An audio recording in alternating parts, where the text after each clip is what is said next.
ဈေးသည်တယောက်အောင်မြင်ခြင်းနဲ့ကြီးပွားခြင်းနဲ့ဆိုရင်ရှိရမယ့်အင်္ဂါရပ်၃မျိုးပေါ့နော်ဒါကြောင့်ကြီးပွားတိုးတက်ခြင်းနဲ့ဈေးသည်တယောက်ဒီနံပါတ်1အမြင်ရှိရမယ်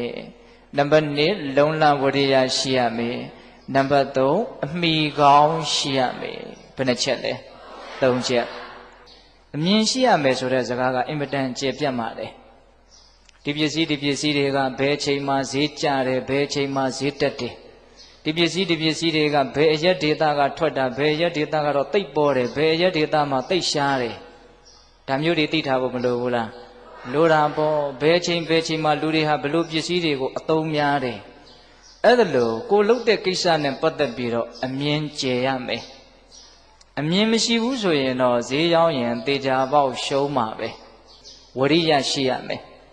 အမြင်တွေတော့ရှိပါရဲ့အသိတွေတော့ရှိပါရဲ့လက်တွေ့ဘာမှအကောင်အထည်မဖော်ဘူးဆိုလို့ရှိရင်တော့ဘာမှဖြစ်လာမှာမဟုတ်ဘူးဒါကြောင့်ကြီးပွားတိုးတက်ခြင်းနဲ့ဈေးသည်တယောက်တည်းမိမိရဲ့လုပ်ငန်းကိစ္စကိုတာဝန်တရက်လိုသဘောထားပြီးတော့ပြင်းထန်တဲ့လုံလဝရိယနဲ့ဇွဲနှဘဲနဲ့ဘာလို့ရမလို့ကြိုးစားရမယ်